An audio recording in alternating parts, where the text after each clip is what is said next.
Okay, so our session is now starting again. Hello everyone and welcome to episode 2 of the Daily Wise Cipher. We have our lovely analysts here. We have Moss. And we have Ania. Hiya, I'm Moss. And then of course Hi. me, Scarlet. Hello. Alright, so are we all ready for our next discussion today?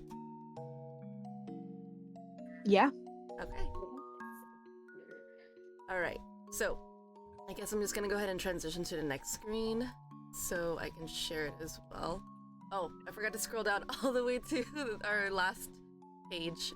So we were discussing prior to the stream that we have a place to mark probably stopping our stream today, which is we said it was like when Twilight was talking about the reason why he became a spy, right? Yeah. Yeah.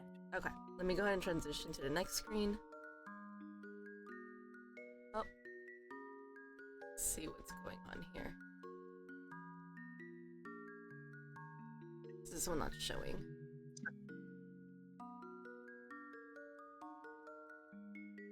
Okay, yay, now it works. All right, we can go ahead and start annotating then. Is everyone on page? Is everyone on page 19? 19. Yeah. Yes. Okay, I'm already there. Whoops. All right.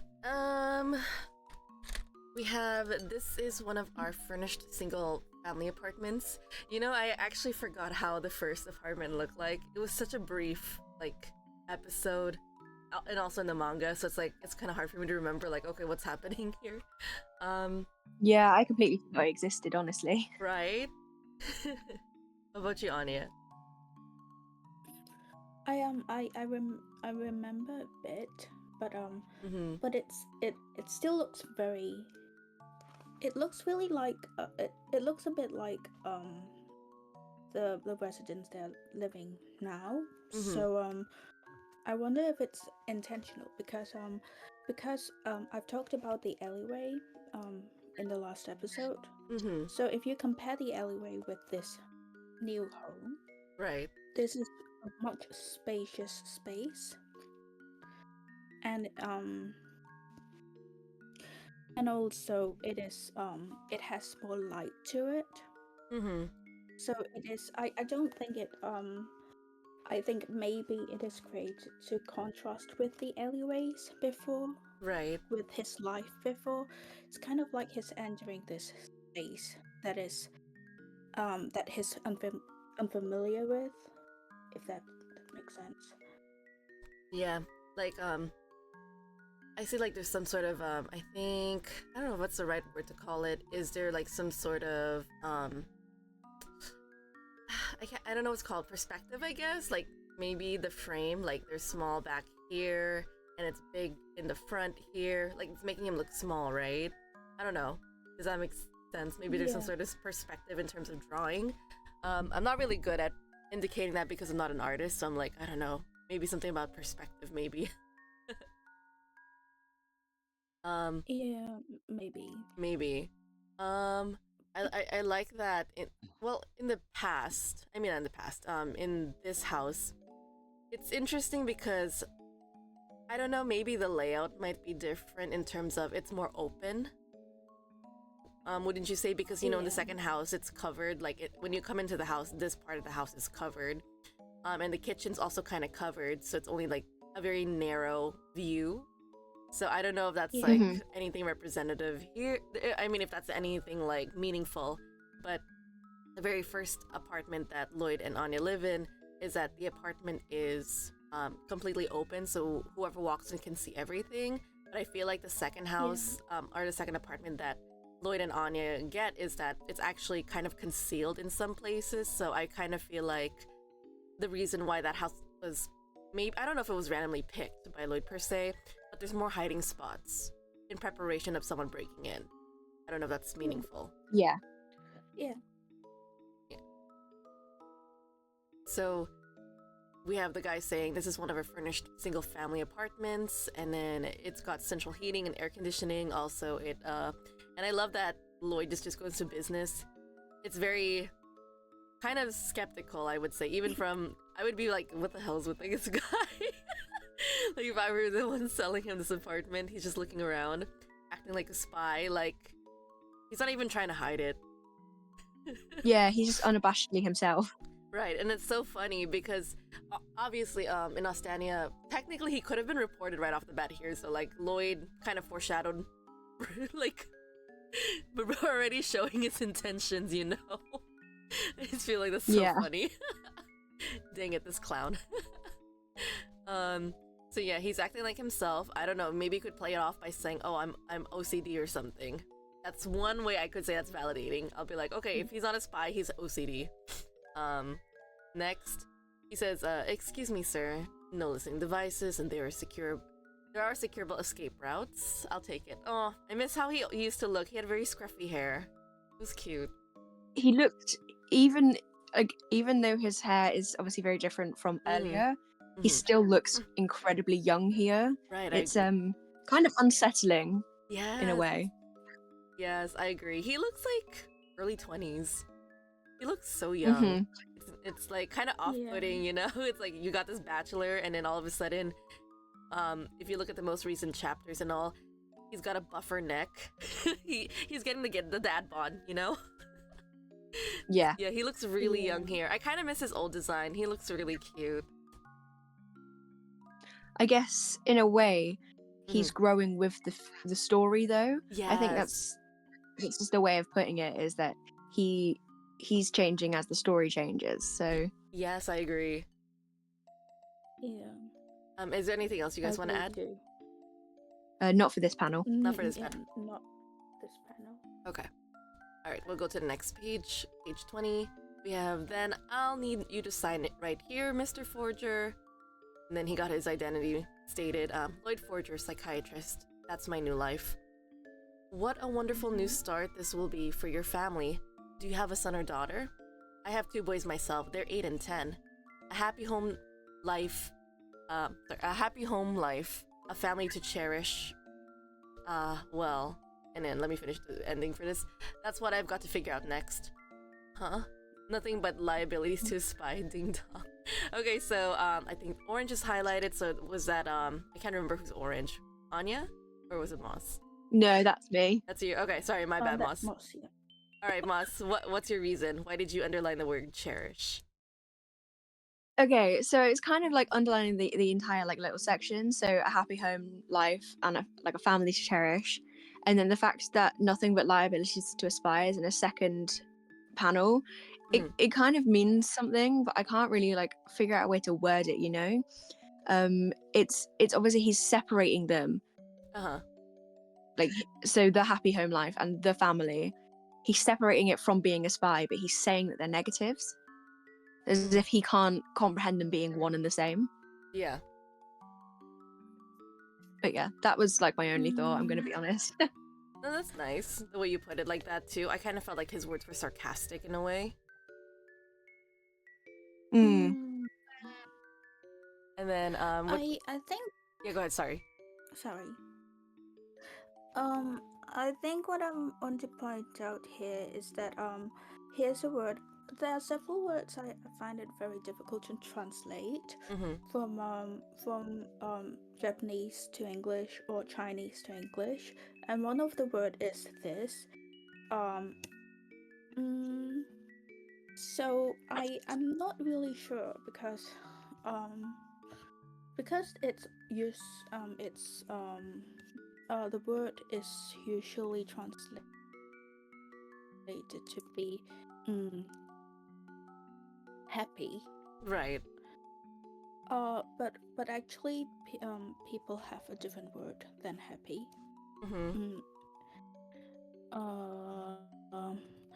So I'm wondering if blissful would be a better word than, because like it's more like in this panel it's more like saying that a beloved family. The first word would be focused on the family member, the people in family, and the second sentence would be focused on the family itself, if it makes sense. So the first line would be a beloved family members, and the second would be a happy family. But Is it for this yeah, part here? I think The happy home? for this part. Oh, so it's a happy different... home life. Mm-hmm. A family to cherish, which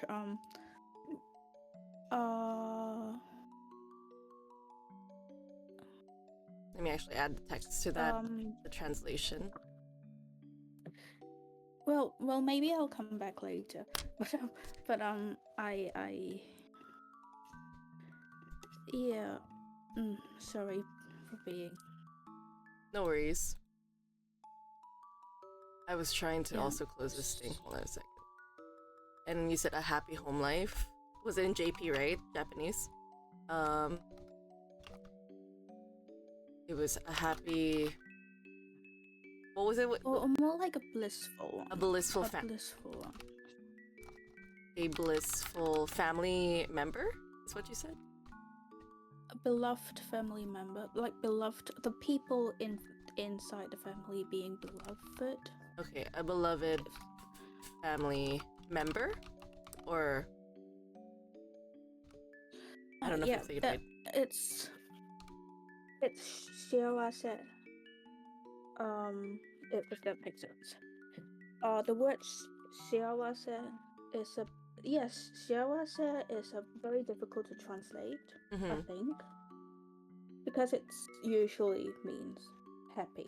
It's translated into happy, but it's not. It's not exactly. I think there's a difference between like happy and shiawase happy.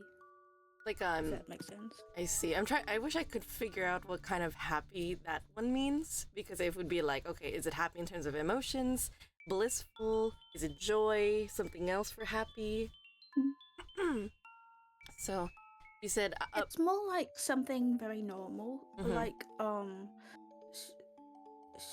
shiawase feels something that is peaceful. Like it's not something that excites you, but it's kind of like it's kind of like a happy home life versus a happy person. Like people being very happy, it could be like he is very excited, or he's very interested. It could be like something that is loud emotions, but Cheryl says sounds calm. That makes sense. Tranquil, peaceful kind of happiness. Yes, and it's normal. It's not something that is that shouldn't be. Yeah, it's kind of like it's stronger than like normal happiness. See, it's kind of like something that is more long term and stable. Oh, I see. Comfortable? Is that what Fui's saying? I forgot. Yeah, Fui can speak Japanese. Fui, what does it mean? It sounds more comfortable, but it's kind of like it's more like someone being comfortable with his their life. It was stable, would you say? Yeah, it's kind of like it's peaceful, stable, comfortable. I see. So let me see if I wrote it right. Is it a beloved family member? ... Maybe I'll also add a text box. Oh yeah, you can take my text box too if you want.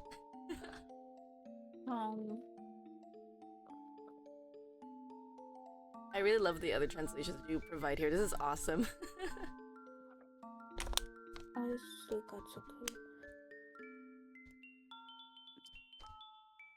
Familiar is what Fui is saying.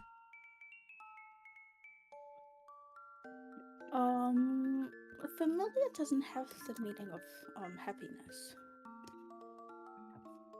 right? I've added a text box here if you can see it. Yeah, I can see it. Underneath my text box, I'll shrink mine. Up it to 15 or something. Yeah. Okay. I'm just going to There we put 15 too. Okay. Do I say a beloved family member or what else? I'm not really sure family member is a good word to say it. How would you translate it into English then? But it's kind of like the people in the family. Okay, so beloved people in the family. Oops. Beloved people in the family. I think it's more like the first one it's more like more focused on the people, and the second one it's kind of like the whole family, the family as a whole.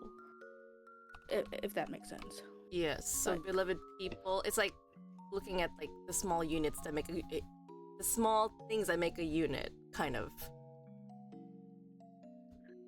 I think family member would do, but I'm not really sure if it's as accurate as I want it to be.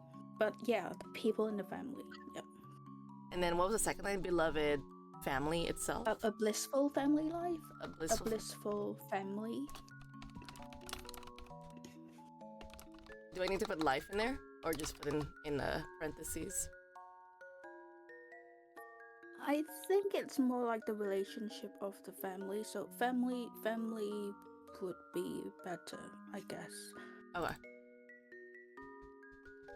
Interesting. This was definitely localized, would you say?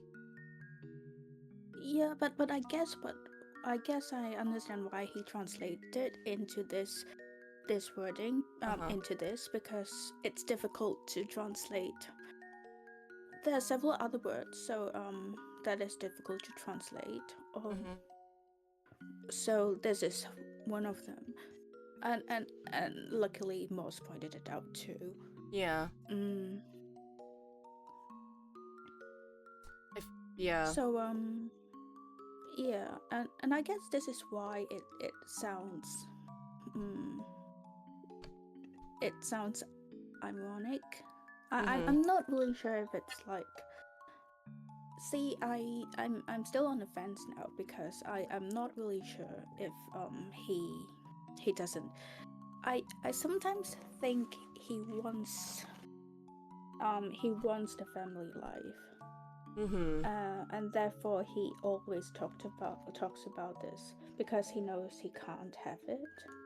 So I'm not exactly sure if it's as ironic as Moss said, but I'm on the fence about this, because yeah. That's a fair like point too, because I think like also what Moss said, it is ironic that in the beginning he's like saying how he doesn't have he doesn't have the right to live a normal life because he gave it up as a spy, and then he gets into a mission where he has a family. The irony of how everything turned, how the tables have turned. And when he says stuff like a happy home life, a family to cherish, I just feel like he's just saying it. There's no emotion actually put in there. I don't know if it's longing, because longing can be showed through these 3 dots. Right? Yeah. Because I finally remember why I said that. But I am really sorry for because I did talk about ending at a certain point, but then I'm using up many. No, don't worry about it. Now. I'm don't sorry worry about that. No, but, that's okay. Go for it. If you go back to page 13. Yeah, actually, there's a tiny thing I forgot to share last time. Is that he talked about he has this going up to page 13. 15, 14, 13.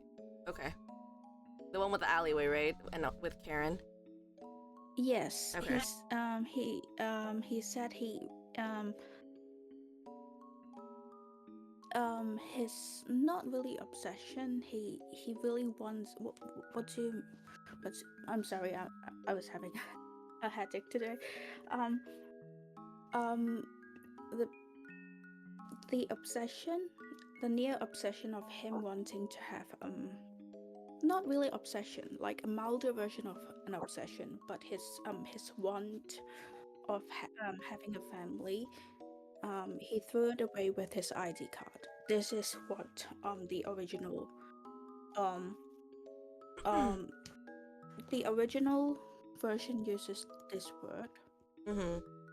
Um Perseverance? Perseverance. Where's that under? No, the persistence or stubbornness or the dedication. I think this is. He mentioned about a sense of dedication of persistence or commitment, or stubbornness to something. Has gone away with his ID card when he joined in to become a spy, which I find it to be quite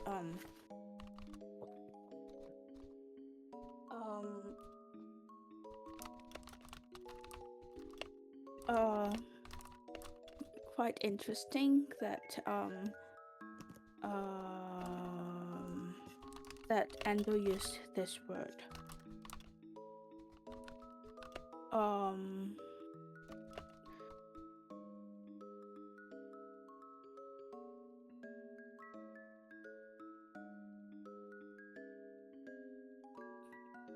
I'm just trying to figure out where we're at. So we're page 13. It's in the alleyway. Is that correct? Yes. Ania? Yes. Endo also uses this word. Here. Let me change it back to 15. Okay. Oh, the text is white. Yeah, this one. Yeah. Which one does he use that for? Is it the one on the side here? Yes. He uses this word to represent his like. He said his persistence of hopes of marriages, of the joy or the joys of an ordinary life has been thrown away with his ID card. Oh, I see. So he uses this word, and that's why I think like he must have hoped for a normal family before he became a spy. Oh. And that's why he uses the word, this word. What is that word? Which means kind of like persistence. Or it's kind of like a tiny bit like. It's kind of like something that you really want and you strive to get it. Yearnings, maybe? Kind of like that. Or it's kind of like less than obsession, but more than yearning, if that makes sense. Yeah, it's an even middle ground between it. Desire? I don't know. Yeah. Yeah, I think it's stronger than desire, but like weaker than obsession, if that makes sense. Okay, so obsession would be like the extreme tier. Yep. Even if we agrees that urge or maybe desire might actually work. So there's like, I love that we're having this like degree. It's like, okay, we have what's it called? We have obsession at the top, right? OBS. I'm gonna put that for shorten. I can't even write this. Obsession, and then it's like in this middle ground is what you said for this word. Yeah. Okay. So it's like desire, kind of in a way.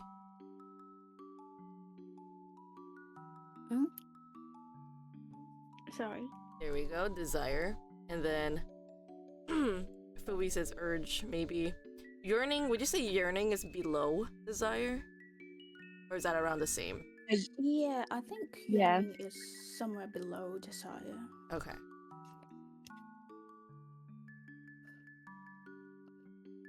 I cannot write in this corner. This was a bad idea.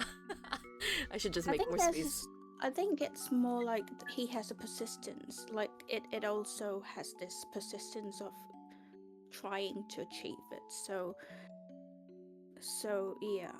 Enduring, kind of yearning or desire. So it's persistent. It's like, yeah, it's so that's why I think it's a little bit more than yearning, if that makes sense. Mm-hmm. But anyway, so that is actually what leads to me thinking that yes, he might be, there might be irony, that there might be like he might be trying to be cold, but it's kind of like the word choice like this like betrays his thinking sometimes. No, I agree, because Endo is the kind of person that's very, very he's very detail oriented. He really pays attention to the small things. I mean, there's proof of that in the interview. And in the interview, we learned that he doesn't choose words for nothing. You know, like, he's very particular about every single detail. So there has to be a reason why he says that word. So I believe that. Fui says, determine a goal, hope, agreed. It could be something along those lines. Like, it's an enduring kind of desire, like maybe a continuous, like maybe it was something he's hoped for a very long time. But would you say he kind of like gave it up around this time? He said he threw it away. He threw that up with his ID card. So I think like at the same time he gave up everything. Those thoughts when he became a spy. Okay, so that's where it led you to your mindset in terms of the current page that we're on. So I'm going to scroll all the way down to page 20. Yes. Yeah. So yeah, I think because he's always talking about like a happy home life, a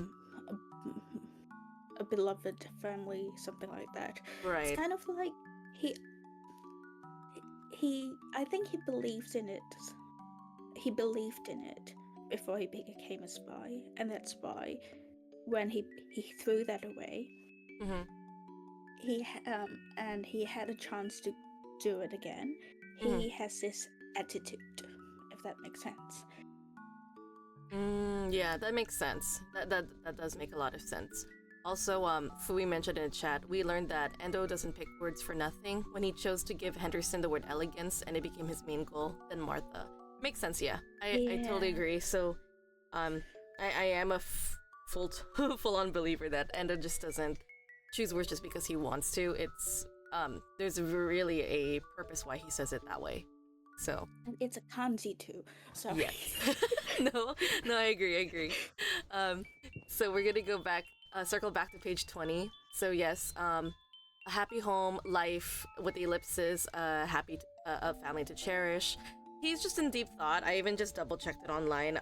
The purpose of triple dots are called ellipses. Ellipses used in writing indicate an omission when part of the quoted passage is left out. It represents a pause or hesitation in dialogue to show a trailing off of thought. Suggests that there's more to be said, leaving the reader with a sense of ambiguity. So I agree with those. So yeah, when I see the triple dots, I always think about, okay, he's thinking about something, or maybe it could be longing, it could be anything, it could be argued for anything. So, but I feel like it's also, like Moss said, ironic. I also find that it's kind of sarcastic too. The reason why I think it's sarcastic is because, just like if we go back to page 13 as well, the fact that he gave it all up and then he's just here, you know, he's all like, oh, the irony. There's a bit of bitterness in his voice, in a way. What was that? I'm sorry, Moss? Bitterness, as in like he's bitter for the fact that he's had to leave it all behind. Yeah, and then he comes back to it, and then now he's here. That's the whole the irony of it all. And then we have the next page, or like, sorry, not next page, the next panel, nothing but liabilities to a spy. So we can see from his dialogue here. Oh, and I actually want to point out this was really awesome. In comparison to the most recent chapter, which is chapter 110. I like the fact I've never really took this into account or paid too much attention to it because I'm used to seeing like two dialogues taking place.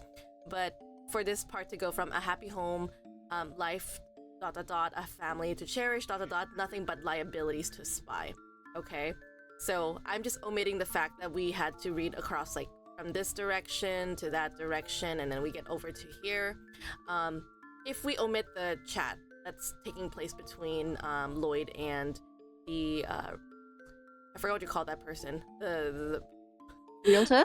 what was it? The realtor. The realtor, thank you. My English is not here today, obviously.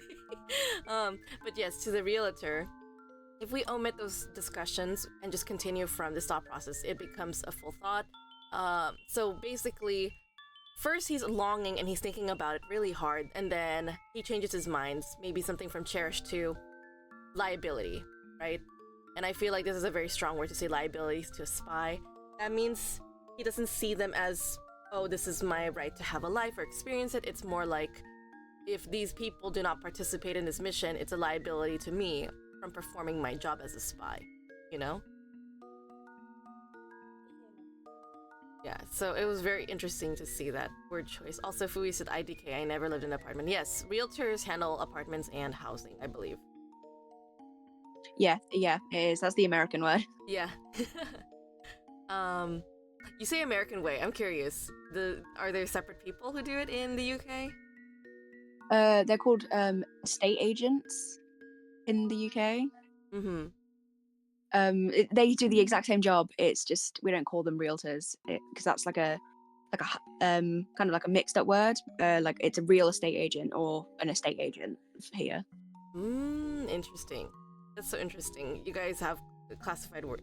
Like they separate the words. That's interesting. Huh. Okay.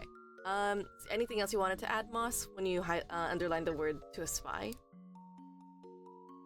I thought it was just interesting that he was very specifically saying to a spy, as if there's like a little bit of a memory there. Like if he wasn't a spy, maybe he could have had it, but because he's a spy, it is a liability now. Like it didn't used to be, but it has to be, type of thing. Yes. Like a little bit emotional, where he's trying to stay detached, but he can't.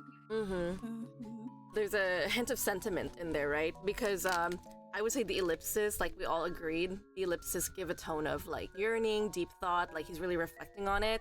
But then compare this dialogue to the one down here, there's no more ellipses. It's like, no, don't think about that. Look at the present. They're nothing but liabilities to a spy, as if he's like convincing himself. It feels like. Yeah, I completely agree. I agree with that, yeah. I think Fui wanted to add something into it. Go for it, Fui. I'll read your comment in a few seconds. That's what I've got to figure out next. I like that he's very honest about it when he talks about how he has a son or daughter. He's like, oh, well, that's what I've got to figure out next. And the guy's like, huh? It's just so funny to me. The little comedy here, it kind of feels like, I don't know. I feel like the impression that I got of Lloyd when I started reading this was that Lloyd was kind of inhumane in a way. Like he forgot how to act human.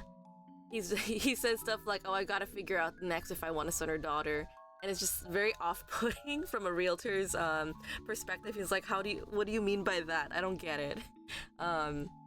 Just kind of funny. It's almost as if he's forgotten how to not be a spy, as in like how to interact with people. Because obviously we do find out that he goes on like recon missions a lot and gathers a lot of intel. It's almost as if he's forgotten how to kind of just be normal in a way. Yeah, I agree. It kind of feels like, I don't know. Have you guys watched Violet Evergarden? I like to circle back to Violet Evergarden because the main, I'm not gonna go too much into it, but basically the main character, her name's Violet. She's a child of, she's a weapon of war. Like she's a child who's trained to be the best weapon in war, basically. And the way she communicates to people is very, like, how you would speak from an army officer to another. It's very robotic in a sense. It's like whenever she talks to someone in the beginning of the series, it's very robotic, doesn't know how to act like a human at all. The only thing she's really confident at is just knowing how to fight and survive in war. So it's kind of giving that feeling whenever I see Lloyd acting like this. I'm like, is he so desensitized to his recon missions that he just forgot what it's like to just act human, you know? especially when he's talking to Sylvia. I feel like Sylvia and him have a very brother-sister relationship. I just feel like maybe it comes out when he's talking to her, you know? Like, it's not all lost, if that's what I'm trying to say. Yeah.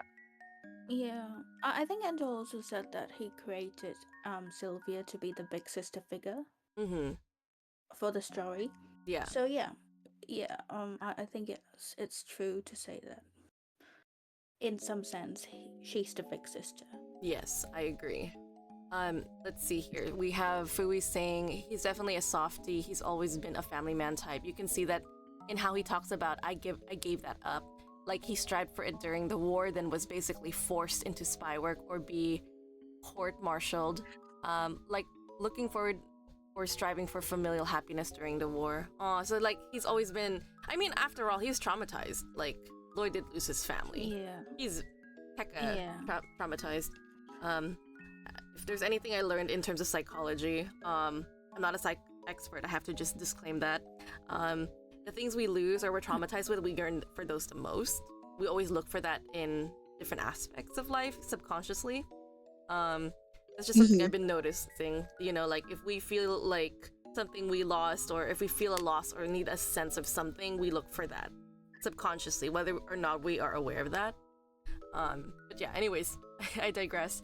Moving on to panel 21, we finally get to see the guy who's running the shady ass orphan house. So shady. So yeah, you want to foster a kid, and he's drunk too. Everything about him is just shady. It's just really sad. Drunk Mario. So here, he's called Drunk Mario. That's funny. He doesn't actually have an official name, I believe. So yeah, let's call him Drunk Mario. Let's call him Drunk. Yes, I agree. Let's call him Drunk Mario. Affectionately calling him Drunk Mario. So we have I do, and I understand I can adopt through your orphanage as well. And then my wife and I have been trying for so many years, but yeah, whatever. Just take whichever one you want.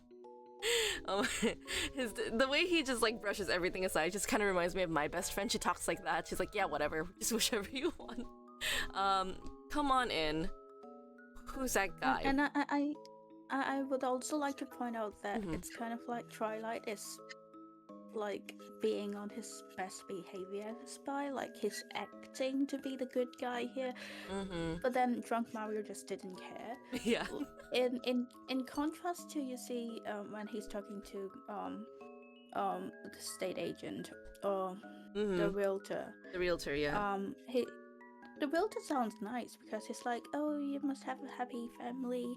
Do you have a son or a daughter? I have 2 boys myself. Like, he's happy to share, so I think that's why Twilight might be, you see, relaxed under that atmosphere.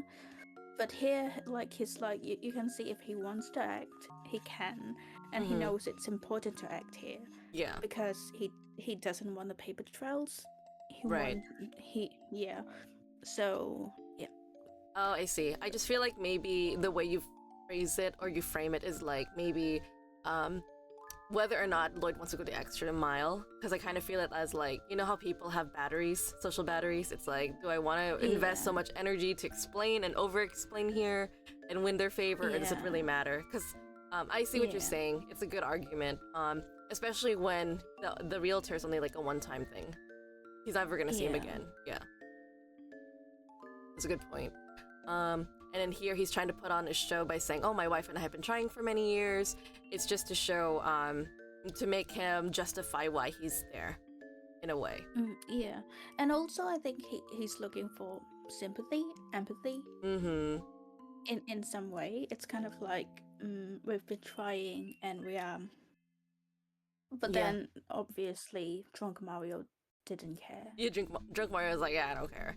It makes you know, honestly, one day I really wish Endo-san could go into more details about this orphanage. I'm very curious because Anya kept coming back to this orphanage 3 times, was what they said on the paper, I believe.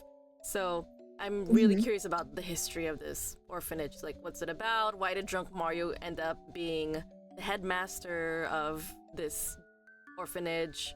Where did he find these kids, etc.? Was he always a good person, or was he shady, you know?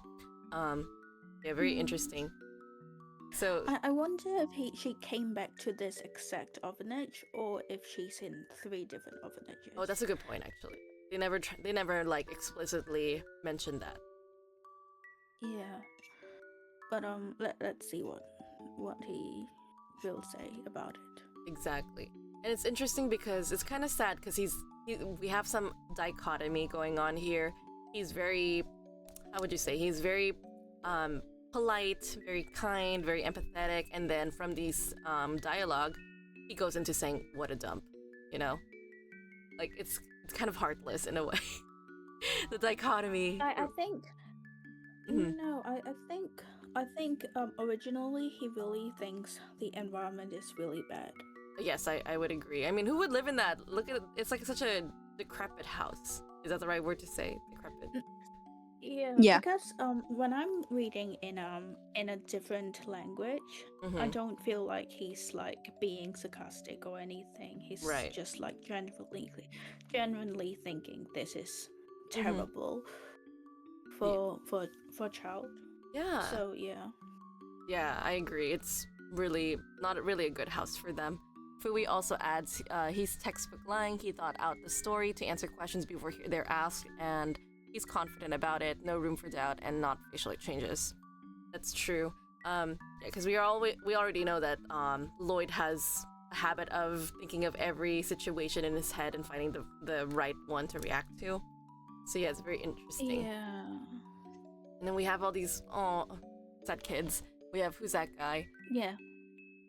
Okay, so next. It's a kid. It's Mhm. just Bill. So Oh, it's a kid. It's a kid. poor kid. So we're going down here to. Actually, I want to point out. I don't know if this is symbolic. Something about groups of 3 kids always stands out to me. I don't know. That stood out to me because first we have 3 kids here. We see 3 kids again in a future chapter when Lloyd, Yor, and Ania are overlooking at the city, and they're looking at these kids. It's also 3 kids. And then I don't know if it in Lloyd's memory was his friends. Was there 4 of them or 5 or 3 of them? I can't remember. I thought it was him and 3. Him and 3, right? So the number 3 keeps reoccurring with kids for me.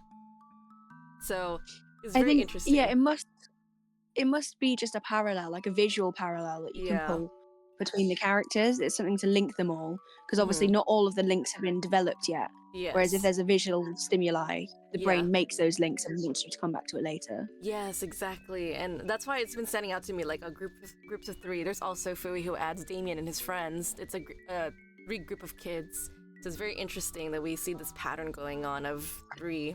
I've been noticing this, and I'm like, okay, that's actually interesting that we see that here. So it's there, a visual parallel, like you said. Like it's there in our memory.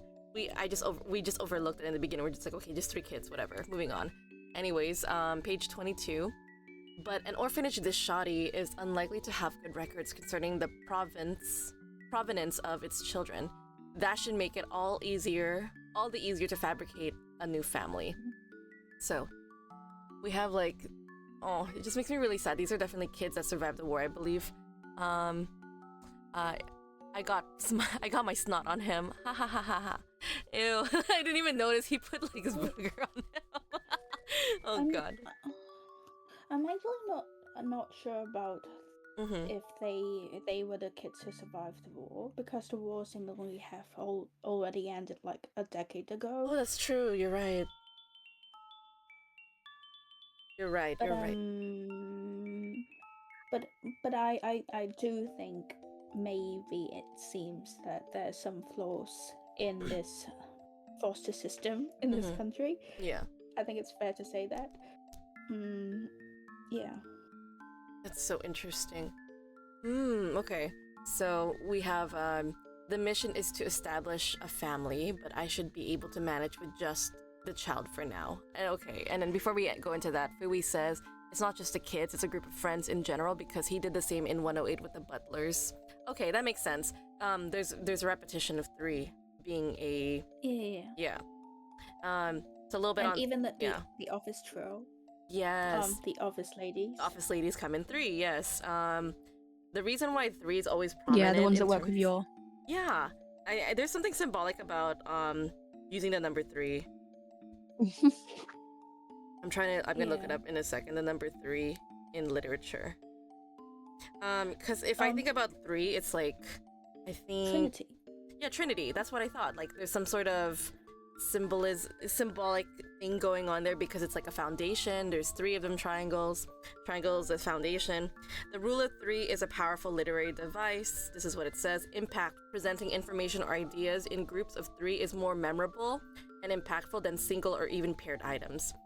So example, like the expression blood, sweat, and tears. Easy come, easy go.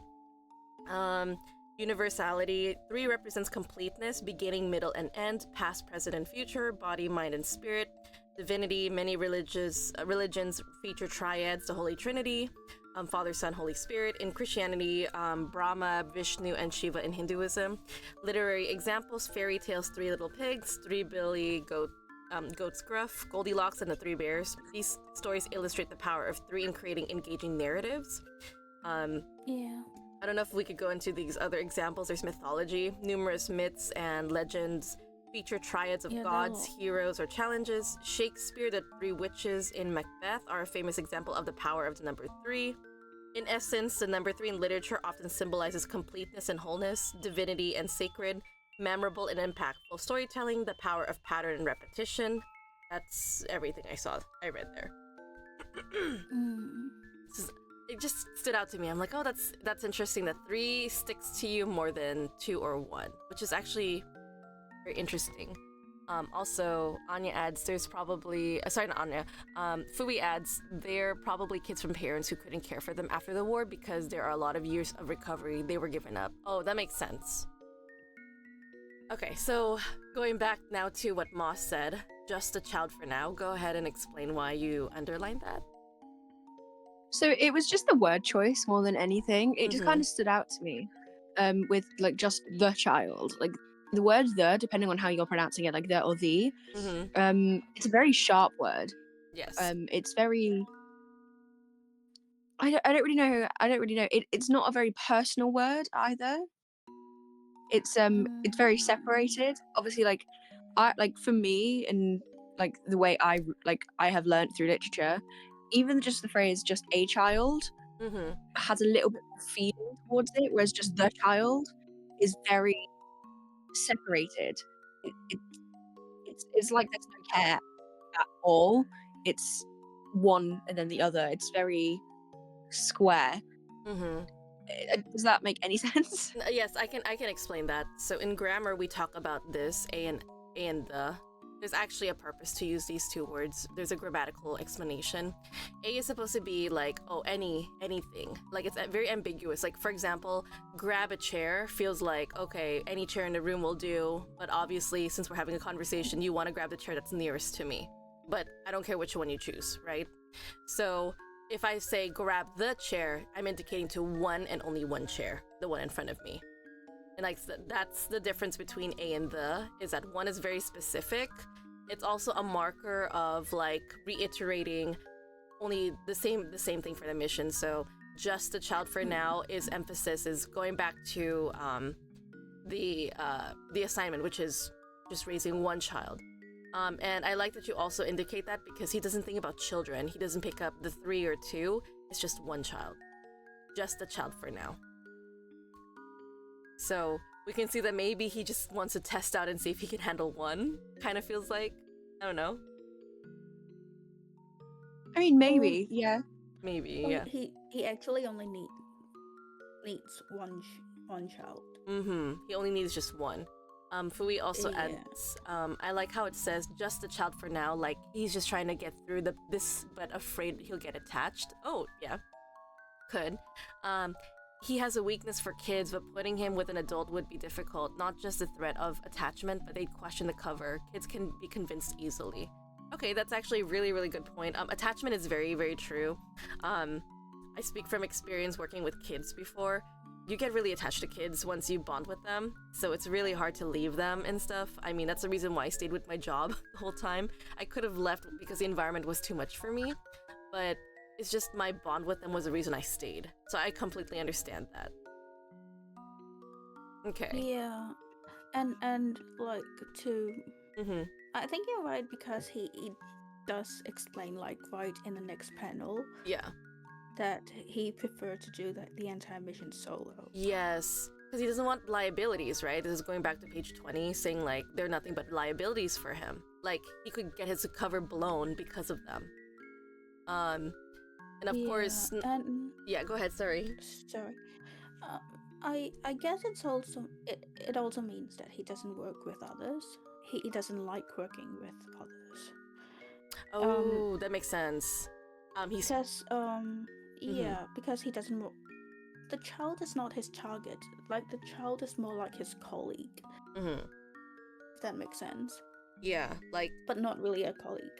yes, because they're supposed to be on the same team and stuff. I can see why he wants to do. Of course, I'd prefer to do the entire mission solo. I feel like it's trauma right there that's speaking, because we do get to see a flashback of Lloyd when he's talking to Yor and announcing to everyone about sacrifices. He's probably really traumatized. He lost a lot of colleagues, you know. So that's why he prefers to go alone because he doesn't want to lose any more people. Or at least he doesn't want to see it. Yes, that can make sense. And interestingly, I see that we highlighted, I hate kids. You know, I hate kids. Moss highlighted. Yes, Yeah. Moss highlighted this. We all know that's not true. So Moss, what did you want to say? I hate kids. It's a very thought-provoking sentence for something that's only 3 words. Yeah. It's fairly powerful, especially in this panel where you can see his eyes. He looks just exhausted, and it kind of just makes you think of there's got to be a reason he hates kids, Mm-hmm. but obviously we don't know yet. So it's one of those things that kind of just sticks in the back of your mind of why though? There's no reason to give us the reason type of thing. It's just one of those things of because I remember reading it for the first time and being like, oh, haha, yeah, me too. Because obviously, like, I don't, not in the way that he seems to. Mm-hmm. And then obviously later on, we find out that he's got a history in childhood itself. It's a very sore subject for him. Mm-hmm. So I don't know. I just thought it was a very powerful couple of words.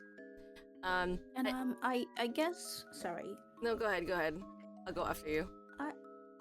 I think usually these tiny words between the bubbles, I think they're usually the most direct words, if that makes sense. Yeah. Like they sound really direct and they sound really.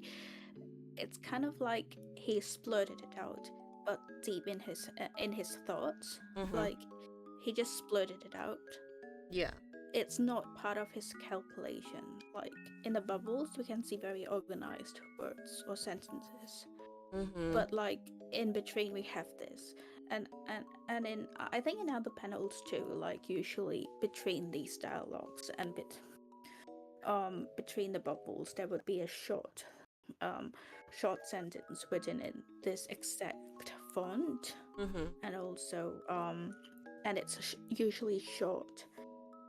And it's kind of like it's kind of like he's also revealing part of a bit of himself in these kinds of sentences. I agree. Yeah, I agree. I feel like Lloyd is. I mean, when he says "I hate kids," that's definitely Twilight speaking. I just wanted to add that this is just the opposite of what he desires. He loves kids. Like honestly, he's really attached to them, but he's convincing himself that he's not, just so he can maintain this facade, you know? So a lot of the times when we say something we hate, it's a very strong word, you know, emotions and stuff. Yeah. You know what the opposite of love is? It's not hate, it's indifference. Like if you don't care, there's no emotions attached, whereas love and hate have emotions. So love and hate have been confused as, oh, they're opposite of each other. They're opposites in terms of extreme ends of feeling, but if you really don't have any feeling, it's detachment. The answer is indifference, you know? If you see kids, you're indifferent. Like there's no attachment whatsoever. But to say I hate kids, there's still some sort of feeling still present there. And of course, tying back to what we were discussing, that what we already mentioned, that children is just a sore topic for Lloyd because, or Twilight Redacted, whatever we want to call him, because of the history that it really hurts him that he went through this, you know. So he doesn't really hate kids. It's that he just hates the memory of himself when he was a kid. I think that's a much more clear picture on that. Moving on, we said, but even for Westalis' greatest spy, impersonating a child would be a tall order. And this one was pretty funny. Who we actually mentioned, now that he said he could never impersonate a child, but now we've met Bill Watkins, this just makes me laugh. I think that's so funny too if we think about Bill Watkins. I'm pretty sure someone in the spy agency could have passed off as Bill, if we had someone who had dwarfism, could have passed. That would be really funny. But yeah, what did you want to say about this, Ania, since you've circled it? Yeah, I want to say that I'm also posting so in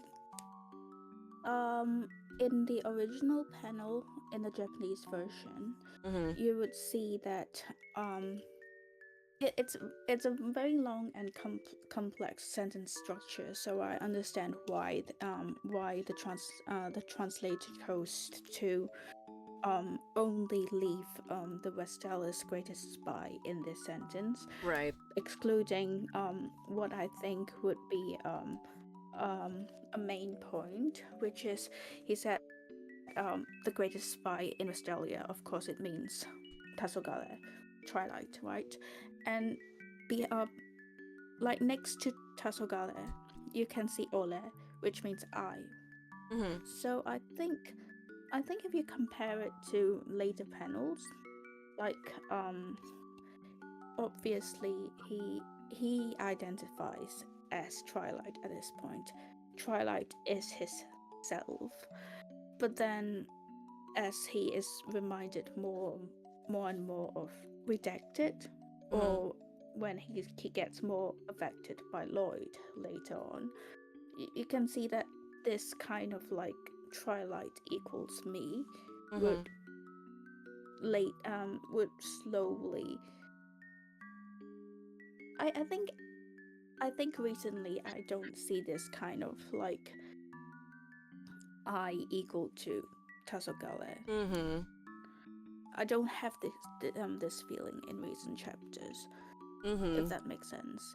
But in chapter 1, you would see like 𝕝𝕗𝕗𝕚 meets 𝕝𝕚 in this panel.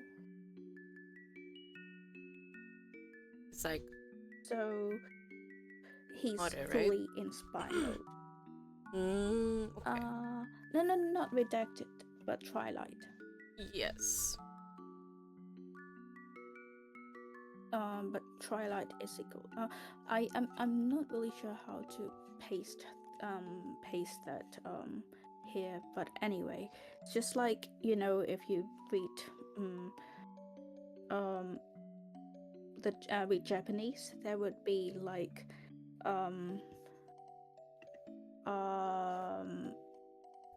romanzi or katakana, or you know, next to kanji, right? How to spell how to pronounce the kanji. There will be like a pronunciation next to the kanji. But in this the kanji of 𝕝𝕗𝕗𝕚 is replaced by 𝕝𝕚, not 𝕝𝕗𝕗𝕚. So it means that in this stage 𝕝𝕗𝕗𝕚 is him. Okay, so actually, the way you phrase it is, I've noticed this about Japanese writing or like dialogue. They tend to use the noun to replace themselves as whatever they deem themselves as. So they would say sensei wa, for example, sensei wa da da da da da, like a teacher saying this, you know, like she's referring to herself as the teacher, so she says the word sensei.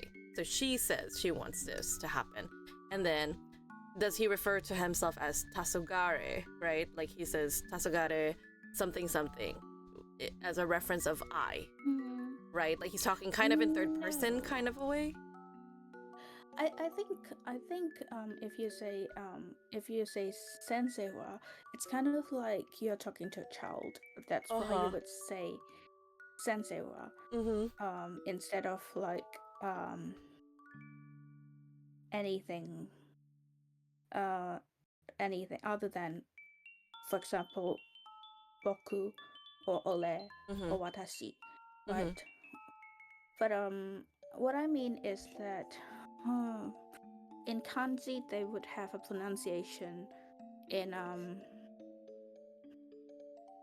marked next to the kanji.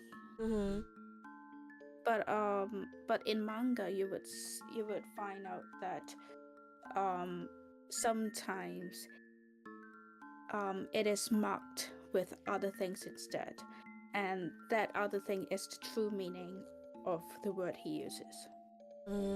I see. So instead of like a marker for pronunciation, it's more like they use it as a marker for the true meaning of the word they use. And I see. Interesting. Yes, so in this case, because before tasogale, you can see the kanji, it's just 2 words, and you would see tasogale next to those 2 kanjis. But in this, you can only see ole next to tasogale kanji. If that makes sense. I just wish I could read it. That's the thing. I'm not at that level yet. And yeah, I guess sometimes we might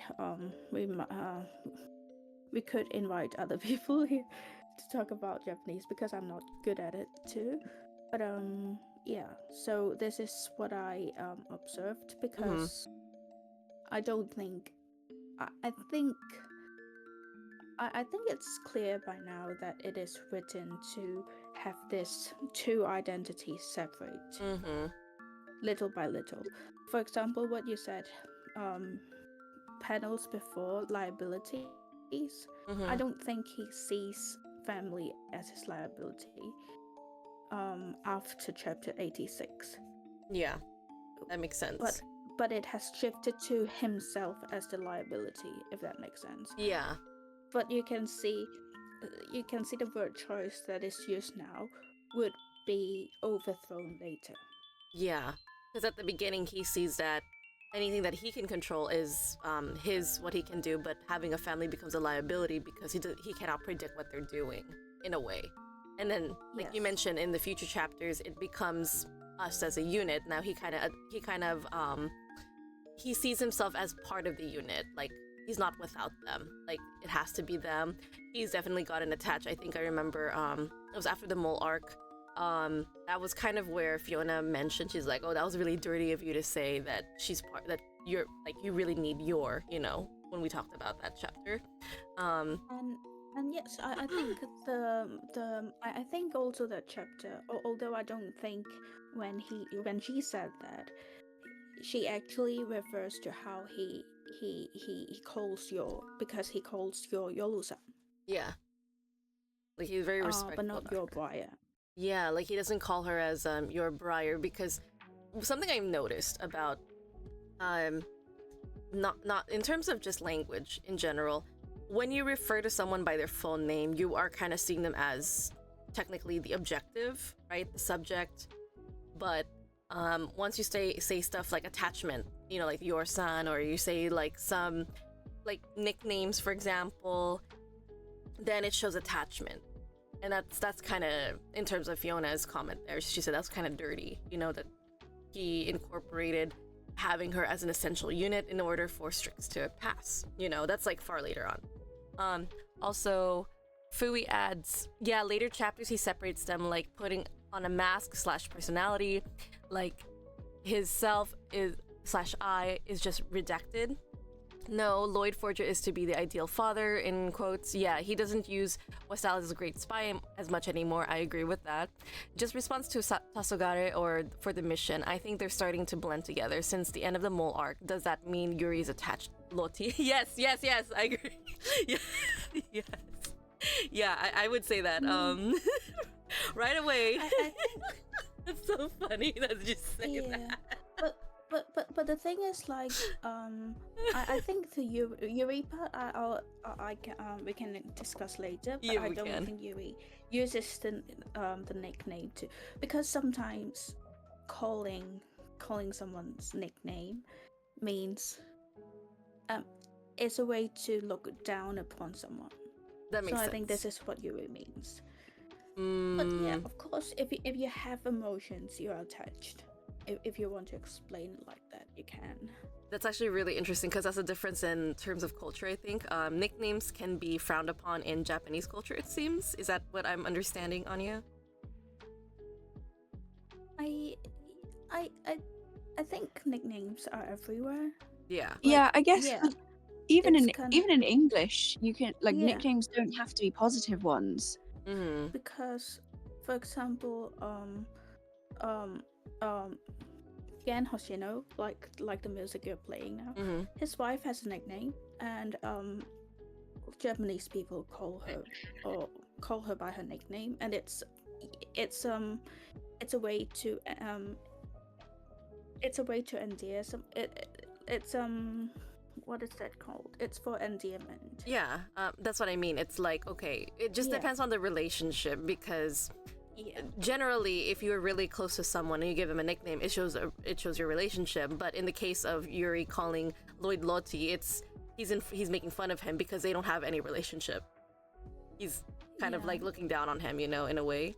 But also at the same time, it could also mean calling him Loti could be just like kind of affectionate in a sense. Like I feel like it will become more affectionate in the future, because he always wanted a brother. Perhaps they want another figure, even though he's in denial of it. Because of course he wanted his sister to get married eventually, but it was just out of the blue that he was not ready for it, I guess. Yeah. But yeah. I think. Yeah. I think he's still getting there. It's too soon. It's too soon, yeah. Even say that. Yeah. even right now, even with the recent chapters, I think Yuri is still warming up to Lloyd. He does have a positive feeling towards him. I mean, we already saw that when he talks to the general. We'll come back and talk about this in the future. Yeah. But anyways, I also agree on the topic of West Alice's greatest spy. Who is it? Tasugare Twilight used to always say this all the time. I remember when I first read this, my gosh, the first 3 chapters alone, I was like, he says the same shit over and over again. Westalis is a great spy. And I'm like, oh my god, this is so annoying. I remember seeing that. I was like, man, this is annoying. I hate that they keep repeating it. I get it. He probably has some imposter syndrome kind of going through him because he keeps mocking himself. Like he puts this expectation and bar above his head that he always has to bring the word. Westalis's greatest spy has a tone of imposter syndrome in it. I think it sounds even more like imposter syndrome in the original one, because he said the so-called Crystallis greatest spy, the people who regard it's actually because I think the original sentence is Twilight, who is regarded as the greatest spy of Crystallis. Yeah, I see what this you is mean the there. whole. Yeah, so this is kind of like imposter syndrome, and it's kind of like it reminds him to be like he has to be good. Yeah. I think. Like Twilight is the bar. I totally get that because it's kind of like when I separate myself from Scarlet, because Scarlet is my online alias and stuff. Scarlet is this and that, but me is this and that, I totally get what you mean. And especially when Twilight has prestige and a weight to his name, it feels like the bar is getting higher and higher in expectations for him. So what used to be like a version of him where it's like, okay, that version of him is becoming something that's kind of difficult for him to like meet the standards in a way. So he puts a very high bar on Twilight, his other alias, So I totally get where he's coming from in that sense. But moving on here, anything else you want to add before? Sorry, I'm like losing my train of thought here. Anything else to add, or shall I continue reading to Ania? Sorry. Anything else to add? I don't think so. Moss, do you want to add anything? I have nothing for here now. Okay. So Fui says, yeah, lately he just responds to Sylvia or other agents calling agents agent calling Agent Tasugare. He hasn't referred to himself as Tasugare lately. Mostly just repeats as for the mission. or he flips the switch to focus on the mission. Mostly he refers to himself as I. Okay, so that's interesting. Actually, recently he doesn't even say for the mission.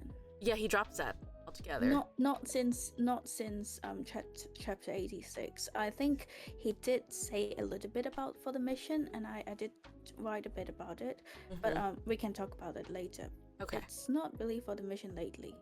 Yeah, like I feel like he just accepts that it is a mission. I think that's why he doesn't say it anymore. So we have. I disagree, but we can talk about it later. Yeah. Okay. So we have Ania saying she's like twitching because she hears his thoughts. Oh, ideally, I'd like a child who can already read and write. Yeah, in that case. And then Drunk Mario introduces us to cute little Ania. Ania, get over here. Ania is so adorable in this panel. Oh my god. She's so cute. This is one of my favorite You Ania can panels. even see. I agree. You can see bubbles. Yeah, the little bubbles around her. Like, she's reading thoughts. If you think about it, compare this to the illustration. The little bubble here. She's reading the thoughts of both her parents. Wouldn't you say? No, I don't think so. I think the bubbles here means lovely because the sparkles mean... Oh, the sparkles. Sparkles means reading. That's when true. she's reading mine, there would be sparkles. Oh yeah, these little like crackle things. Yeah. Okay, that makes sense. Okay, that's a good point. I just thought it would be like a nice, like, this is, she's lovely. I agree that she's lovely. I agree that the forgers are lovely, like using this particular glowing, I don't know what you want to call this. But I thought it would be nice if it overlaps with the idea that it's reading minds as well, like the first cover, because altogether the family is lovely. But anyways, that's just me extending. Ania, get over here. And then Anya's just ellipsis. This is the smartest one we got. She don't say much, but she's a good kid. And then creepy little brat weirds me out. This is my chance to get her out of here. And then crackle again. She's reading the minds. Read the man, Ania. So very interesting here. It makes me wonder. She doesn't. Go ahead. Sorry. Yeah. Go ahead. She didn't. See, she used to be the quiet girl, and like you can see her starting to say more and more recently. She would even show you about her snot. Yeah. Which is very opposite to what Drunk Mario is saying here. Yeah. Like her personality is different. She looks very quiet and stuff, but now she has more of a big personality as she opens up with Lloyd and the family. Yeah. I agree. Let's see here. We have Drunk Mario saying creepy little brat weirds me out. This is my chance to get her out of here. This is interesting. This is my chance to get her out of here. Does that mean this is her first time coming, or is it like her third time coming? That's the question. It's very ambiguous. It doesn't answer that question. First or third? Yeah, it just says that she's been there for a long time, really.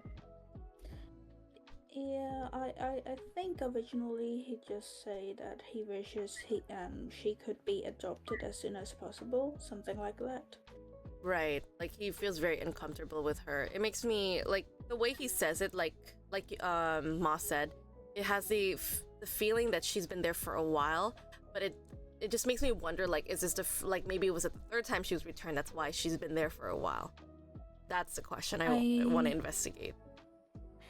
I am not really sure about that, because if you find someone to be very creepy, like time would run a little bit slow when you're with that creepy guy, I guess. So that's why I think originally he just said, I wish she could be adopted soon, which is like as soon as possible. It's kind of like I don't want my interpretation is more on the I don't want her here. Yeah. More than like more than the meaning that she's been here for too long. Yeah, for me, I couldn't catch that meaning after after reading the original version, but it could be true. Could be. I agree. Yeah. This is just me being a linguist. I'm gonna circle back to what you circled. She don't say much. Yeah. Like the linguist in me wants to point this out. Classism, you know? In society, you can tell what people's ranks are based on their speech, which is unfortunate that we can in terms of dialogue here. But I feel like if I mean, it is animated, but the animation could definitely give more of a better idea in like linguistically analyzing how someone speaks, what their rank is in the system. Every time I see grammar that's written like this, she don't say much, very informal. It's kind of telling me already he's like maybe mid-low class. That's already it for me. Yeah, I think the environment isn't good because I think Twilight chooses this orphanage. Yes. Because it's a bad one, and therefore I think we could assume that it is in a good place. I agree. Not run by educated people, I guess. Yes, I agree.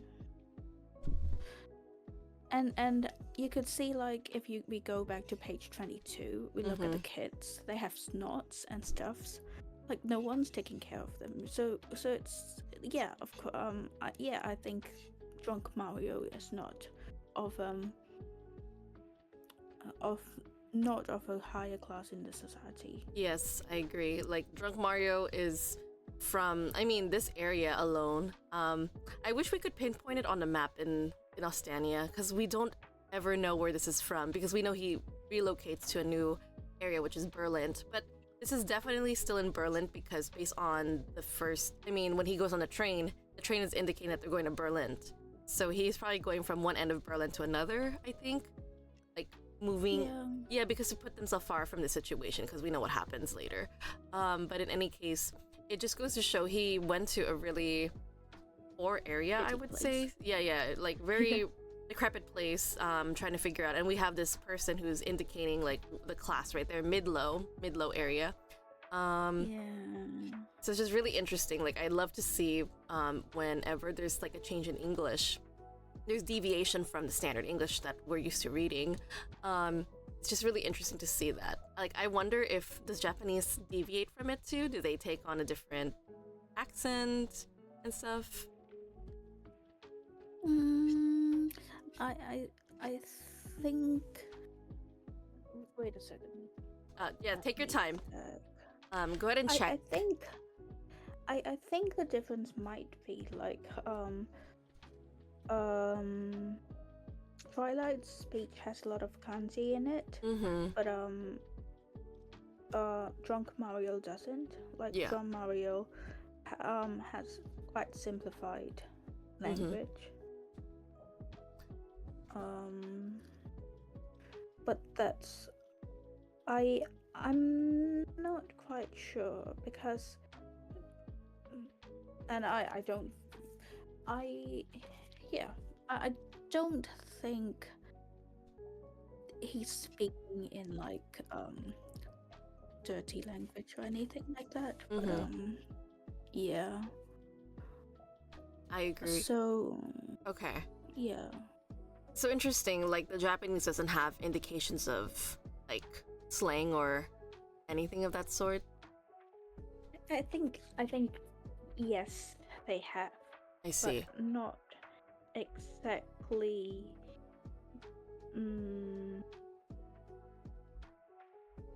I don't think it is shown here. Because let's put it this way. I don't think. I think they have slangs, but this is placed in 60s or 70s, and then B, they might not want to get like. They might not want accents to be involved. I'm not really sure about that. I see. I think I'm not good enough to tell that, but yeah. No worries. But yeah, if you identify that, I just think it's interesting when they do that. Because definitely this is localization taking place. which is interesting because I would love to see if the original Japanese version, if it had anything to show or mark that it's a different standard Japanese, then it would be interesting to see that deviation, because it shows, again, it's a very small nuanced detail, but things that I catch from linguistic stands at least, that I love catching these because it shows that there's a difference in them in terms of like just the nuances of how they say words, shows different classism and all. I'm gonna read what Ania said in the chat. Chapter 1 Ania is so cute. Even Endo says he goes back to uses Chapter 1 Ania as a reference sometimes because he thinks she was the cutest, and I agree. She was super cute in this one. I don't think Ania spoke much because she could read minds of the adults in the orphanage and her previous families, because I think Drunk Mario knew she was a telepath but wanted to pawn her off and get her out of there. She's been there a few months, I think. Oh, I see. It's interesting to have that discussion that maybe Drunk Mario knew that she was a telepath. We'll circle back to this later, because her records say a year and she's been through 2 other orphanages. This is her 3rd and returned 3 times. Rule of threes again. Yes, I agree. The rule of threes is very strong in literature. Okay, so anything else to add, Moss? Or anything? Not here. Not here. Okay, next page then. We have, perhaps not. That's what Lloyd says. You have to be at least 6 to enroll at Eden Academy. This girl looks 4 or 5 at the oldest. And then she says 6. I'm 6. You're 6 already? I like that even Drunk Mario's like, what? You're 6 already? She seems much too short to be, and she stands up on her tippy toes. She's already revealing so much, just like her dad. She reveals so much of herself, like off the go. She's like, okay, I'm reading your mind. Here we go. She runs off. Very cute. The newspaper, the crossword puzzle, that might be a little too tough for you. Interesting that she's showing her, her intelligence here. Also, welcome, Leona. Good to see you here. Yes, I see. Here we go. Moss is pointing. What's up? What's up? Have you noticed how, non-verbal Ania is at this point in time? She said very few words until she's like, I'm 6. That's all we've heard from her so far. And like even later, we don't hear her speak. And I feel like that's just something to just think about in the background of, she's supposed to be seen as smart. Like, she's been told, by Drunk Mario that she's smart, right? Yeah. Lloyd's supposed to try and accept this, but there's a very clear sign of she's non-communicative. And that's not to say that people that are non-communicative don't have intelligence, because that's not right at all. It's just, that's a warning sign for most people. That's something that you would usually click onto. So it kind of suggests that maybe he's desperate and is just kind of ignoring potential red flags to just take things at face value because he wants to get out of there, kind of thing. That's actually a good point, because nonverbal kids should raise a flag, because kids are usually very chatty, noisy. I'm kind of used to that environment. Like, kids should be more talkative, I would say, social. And they usually are. They're bouncy, talky. Like, they don't want to shut up. They want to brag about how smart they are. Yeah. Whereas her first instinct is just silently run and go get something to prove it. Yes. Yeah. That's so good. I guess it's also because she's quiet, because he just literally said she doesn't say much. And I wonder if it's because he thinks she's traumatized. Yeah. Because I'm just going to say this one sentence. Because he has been thinking about it, even in later chapters. He has been telling himself that she's very traumatized. Oh yes, the take your daughter to work day when she did her research. I remember what you're talking about. And also the cruise arc. She's very traumatized. And also the bus arc. That's true. There's a lot of overlap of revisiting Ania's trauma. Oh, now that you mentioned those 3 things, rule of 3 again, right? trauma when she goes back to the orphanage, the trauma of the cruise arc, the trauma of the bus arc. Rule of 3. There we go. I kind of felt like have more traumas though. yeah. There's definitely gonna be more trauma. It's trauma filled for poor little Anya. Like, Yeah. her entire life is a bit of a mess. Let's be honest. But that's the thing though, because the rule of 3. Remember, the rule of 3 is powerful. So I was expecting the third one would be Anya's backstory, which would have been perfect around this time for this arc. It should have been about Anya. I think that's why, if you remember the illustration that Endo made for approaching 80s to the 100s, it should have been Anya's arc, because we saw the picture of Anya. It's kind of dark and stuff. I kind of felt like that would have been actually this would have been a good time to talk about Anya's lore, especially because after the rule of 3s we already discussed, after the bus arc, I was thinking, okay, we're gonna go the direction of Anya. That would make sense, but we took a detour. I smell it, Ando. I smell it. The detours there. But anyways, I want to also point out this panel in personally speaking, this panel is one of my favorites. I like this perspective because when you watch the anime, we are seeing it from Lloyd, who's the bigger person, looking down on Anya. But here, this is where Anya is actually, from her perspective, she's small and she's looking up at Lloyd. And I feel like this perspective is so powerful. I wish they kept this from in the anime, because we're trying to see that Anya's trying to make herself look like a big person, you know, like she's trying to, because when it comes to perspectives like this, I think about like the infamous, I shouldn't say infamous, the famous JoJo post, because we have, I don't know if you watch JoJo's Bizarre Adventure, this is where Dio is right here and then JoJo's on the other side. This perspective is supposed to show a person of power or authority is supposed to be here. Power or authority, someone who's stronger should be on this side, but of course it doesn't make sense in here because it's Anya, but she's trying to make herself look big, you know, but we have these shaking marks to show that she's not that big, but she's trying, you know, she's trying for her newly adopted dad. Yes, go ahead. You know what she reminds me of in this one? What? It's a red panda. They make themselves seem bigger when they're scared or threatened. Yeah. Oh, and this kind of yes. It's just a way of visualizing that of it's not that she feels threatened, but she also does in a way. She feels a little bit of fear that she's not going to be chosen. So to make herself feel that confidence, she's making herself bigger, and it just reminds me of red pandas. That's actually really cute. I did not know about that. Yeah. And I like that we're discussing about that here, because again, it's like we have Anya who's very, very small, and we know how small she is. Like we already see it like a height right here. She's like as high as her dad's probably upper thigh area. She's very small, so she's really trying her best here to make herself look big or be the best choice in terms of adoption. Fui adds, I think it's her defense mechanism because she can hear how they think. They don't like her, she knows she can't go anywhere, and she'll end up in the orphanage. She talks to Lloyd because she's excited. That gets her out of her shell. I agree with that. So Fui says doesn't watch JoJo, but laughs at my brother-in-law wears a Christmas sweater that says, you thought it was a Christmas sweater, but it was me, Dio. I actually really like that. I want a sweater like that. But yes. Oh, guys, look, the Daily Ost, the Daily Cipher. We see our parallel, or other versions of us. Yeah. I just think it's so funny. And then we have We helped Anya. yes, we helped Anya. Sorry. That's right. I agree. No, go ahead and say that. It's totally fine. Just say what you want to say. We have a crossword here. There's a check something. Check year.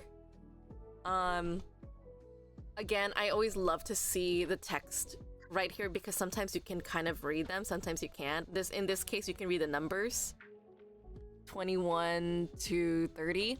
Crossword puzzle, that might be a little tough for you. And in things we can't really see, I can't read what this says. Caw? Is that what it says? Aw? But yeah, now I've learned to give some time to reading the background text because after we read the previous newspaper where it had like Trump on there and other messages, I just feel like you never know what's written in here, you know, for reference for you. So yeah. I also see numbers 42, 43, 44, which is interesting. I kind of wonder, do we have any significance from chapter 21 through 30 and also 42 through 44? Are these references to like, I don't know, the doggy arc episode and the clock tower, right? 'Cause I can't sometimes remember the chapters, I'll be no, honest. I don't. Yes, but I think 21 or 22 would be the end of it. it makes me Of the wonder. yeah. Yeah, because sometimes I like to point it out. Sometimes the numbers have significance. Because sometimes the numbers are indicating something like for example, the fact that they mentioned 21 through 30 and 42 through 44 maybe could have significance. Like, for example, it highlights Ania being the superhero in that chapter, or that it's Ania centered. 42 to 44, I don't know if that's a reference to the cruise arc. I don't know if that's early or too late. I don't know. But sometimes seeing the numbers can hint to something. Yeah, but I'm actually not sure about it because I think although I do think a lot of characterization comes from this chapter, I'm not really sure about the time when Andrew writes this chapter. I'm not sure if he's sure that it's going to be that long, if that makes sense.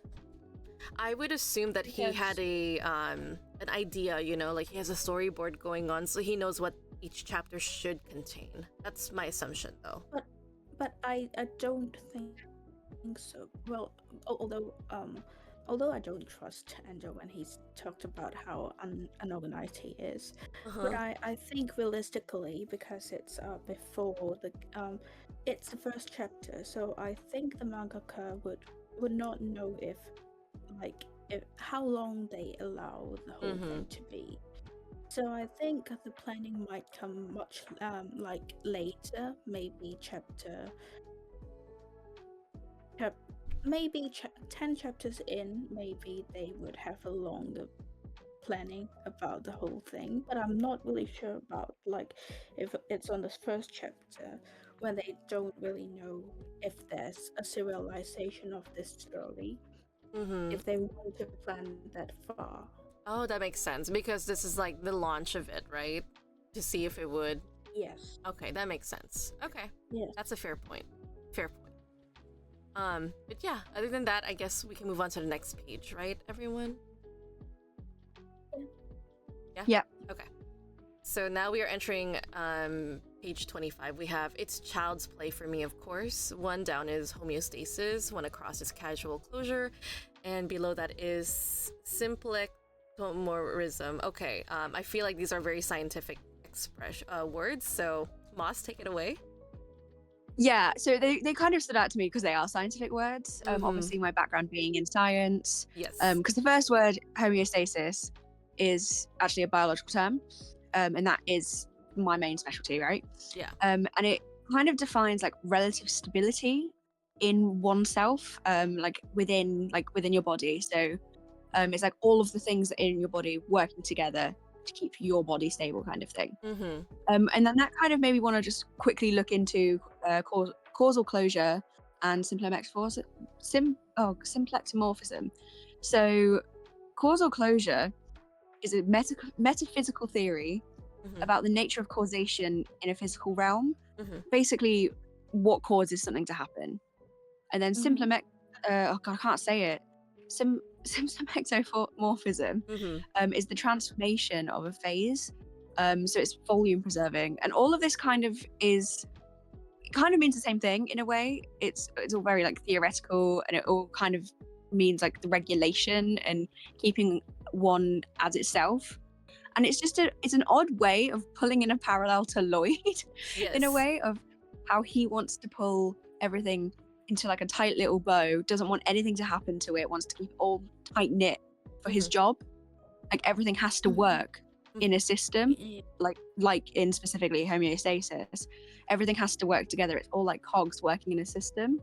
And when I realized that, I was like, oh, that's quite funny that obviously he thinks Anya's found that out, learned it, because she is like the key, isn't she? She's the key to keeping the family together. Yes. If we think about it, she's a glue. Yes. Yeah, it's just a way of kind of just pushing that aspect of keeping it tight knit and making it those two at the moment being the key parts of it. it was just very weird, like an odd way to highlight that. I don't know if that makes any sense. No, it's just I agree. Like, that's so interesting that they were pointing out these words, because like for me, I didn't even bother looking them up. I should have. But I love that you're because again, Endo doesn't choose these words for nothing. There's a reason why he picks those words.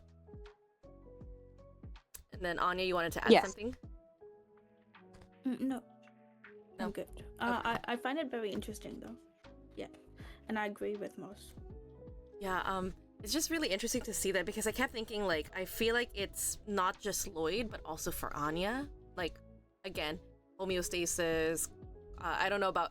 I'm not really sure about causal closure, and then the symplectic morphism. You said all three of them are pointing towards being the same thing, kind of, right? Like keeping to oneself. Yeah, they have very similar ideas. They're just from different areas of science. So, like physical, metaphysical, and then biological. Oh, interesting. And it's 3 things too. Yeah. Rule of 3. Like... Here we go. Rules of 3. Hello, rules of 3. But yeah, go ahead. If you think about the Forgers is consisted of 3 people. Like, they're talking about the same thing, but from different area. Yeah, that's actually a very good idea of like thinking about it, because each of them have a different way of keeping the family together. Oh yeah, that's true. And they're like they interpret the same thing in different ways, but it's still the same thing. Oh my god, that's a really clever way of thinking about it. Yeah. Oh my god, my brain just exploded. What the hell? That's so cool. I never thought of it that way, and I'm so glad we have you here, Moss, because I wouldn't have understood that. I'm like, what do they all mean? What do they have a connection? Because I always try to find like what's the connection amongst them, and it's like you said, all of these come from the field of science, right? And then what were the fields again? So homeostasis is biological? Yep. Okay, biological. And then causal is what? Metaphysical. Metaphysical. And I'm writing it down. And then symplectic morphism, what's this one? Mechanical, so mechanics, or like engineering type of science. Oh. You got access to mechanical experience as well in the field of science, or is it very broad? Or no, I'm biomedical, so I mostly biology, chemistry, and medicine. Oh my gosh, I see. And then this is mechanical. That is so clever. This is really so clever. We have like, and then I love it. Like the umbrella is science, right? And I love that. Anya just pointed out, saying like, it's like, think of it as the Forgers. The Forgers have all something. The relationship is family, but they all have something else that they could add to a table. We have Lloyd as a spy. We have Yor as an assassin, and then Anya as the Esper. There you go. Telepath. And a telepath. Yes. So I think it's just really interesting that we have, again, the rules of 3. Hello, good to see you again. Rules of 3, and of course the Forgers are rules of 3 until Bond makes a scene, but generally speaking, we have that. But then here we go back to, we can come back and circle back to the main topic. So we go back to the Daily Oss. We see that she has definitely filled everything. Interestingly, I assume Anya was able to find all the answers because she read every single thought that Lloyd thought about, and she wrote it down, right? She wrote them down very quickly. But we have, but of all the things that she wrote down, it's only these ones that she covers. Homeostasis, causal closure, and symplectic morphism. Another thing I wanted to point out, because we talk about this in the future, Anya's bad handwriting. Like, her letters seems kind of clear here, but later we start to make it into a whole, poke fun at her handwriting, because her handwriting isn't very clear, but this one it is, interestingly.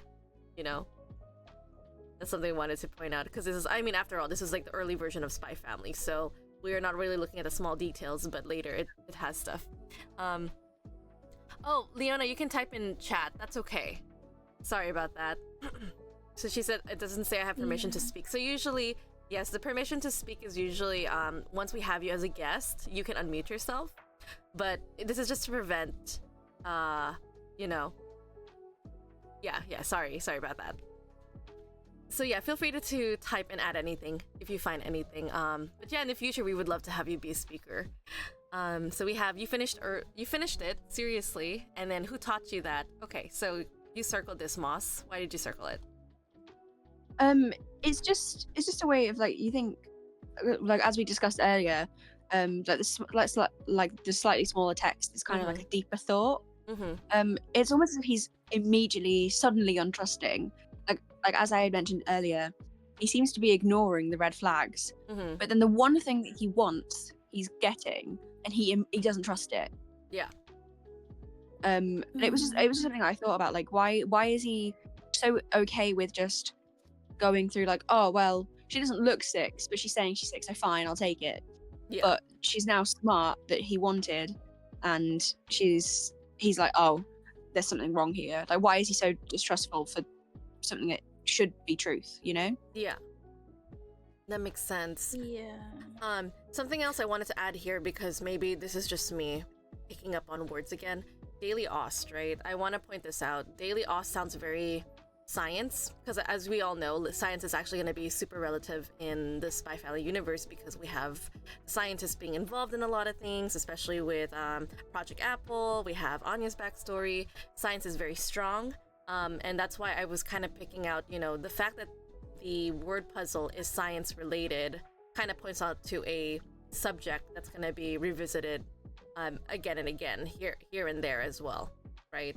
So that kind of stood out to me. I was like, okay, it's kind of a foreshadow, again, using these words. And I like that, again, that Endo likes to go back to reread his chapters, because he wants to figure out what's something maybe he can expand on. I think that's the feel I got from him, is that he references chapter 1 a lot in terms of Anya, the way she looks, or revisiting topics like homeostasis, causal closure, all of these being science kind of being touched upon, and then expanding on them later, which makes a lot of sense. So I don't know if this was intentional, or Endo was like, oh yeah, there is a connection, haha, I didn't realize that, but okay, this works. Because sometimes that happens. But I just think it's really brilliant that we do visit a topic that's actually going to be very prominent in the series, which is something about the science field, for sure. Okay, then moving on, we have, this is a stunning level of intellect. This girl should be able to ace the entrance exam. Oh dear, ace the entrance exam. I'll take this one. And it's so what's interesting is the dialogue here. Okay, I'm gonna geek out on linguistics for a moment. The way he frames this word is kind of like object stuff. I'll take this one versus I'll adopt this one. It's a very small, nuanced word, right? I don't know. But for me, when he says I'll take this one, I don't know. It just kind of destroys the person who he represented himself. Because remember, Lloyd is kind of trying to be more proper. The way his dialogue was presented was very proper of him, very a formal, educated guy. Maybe I'm reading too much into it, because I would kind of identify based on his dialogue so far. He would say, oh yeah, this one's a lovely child, I would love to adopt this one. But instead he's kind of like, it's like a sale, I'll take this one, you know, this is a sale, it's a good product, something like that. This going into an informal tone, I'll take this one, feels kind of like he forgot she's human. Okay, like he's not looking at Anya. I think originally in the Japanese version, it's not this one rather than this child. Yes, that's what I'm trying to say. It doesn't sound like that. Yes, but the English, I think in the Japanese version, the tone is half-half. Like the verb he uses is still like the verb is more like I'll take, or like this one will do. I'll yeah, but then this one is more like a more humanized one. It's kind of like this child rather than this one in the original version. So it's kind of like half-half. So it's not really like, it's, yeah, he still recognized this as a child in the Japanese version, so, right? Yes. Okay. So just to clarify that, because it's interesting, in the English they don't say child. So Yes. That's why it stood out to me. It's like, why don't you say child? Why don't you say, anything to bring back that she's human? But the fact that he says, I'll take this one, it feels like she's no longer human. He's seeing her as, okay, I'll take this product, that she'll work for this mission. Yeah. It feels like that. It's kind of a little bit dehumanizing. That's why it stood out to me. Yeah. So also to add, Leona said something about the previous panel or page. She was talking about in homeostasis. Whenever I think of homeostasis, I think the phrase achieve homeostasis, which is achieving balance. I see it as the forgers will achieve homeostasis compared to their chaotic lives before finding each other. Yes. I really like that too. I agree with that. Moss says, yeah, it is to maintain a sense of equilibrium, to balance out against outside forces. I definitely agree. The forgers will work to reach that sense of balance when they work through those chaotic factors. I agree. Yes, completely. So I guess we can move down a little bit if there's nothing else to add. Now, about the paperwork, don't worry about it. Just take her and get out of here. So he really wants to get rid of her. Dang. Drunk Mario's shady. Child acquired, mission accomplished. Suddenly I'm worried that everything is going too smoothly. Is this okay with you? Spy mission. Okay, so Ania, you circled. Want to explain that?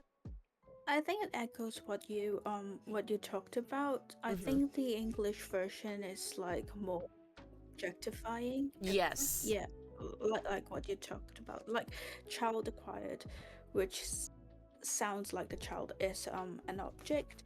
But I would also like to point out that in at least in what in the Japanese version, and the Chinese version, they have dots before this sentence and after this particular sentence to show that he's really unsure about it. And it's this sentence sounds like, yes, I've got one thing done, and it sounds quite confident by like using child acquired, mission accomplished. The short sentences sounds very precise, or like it's a done thing. But the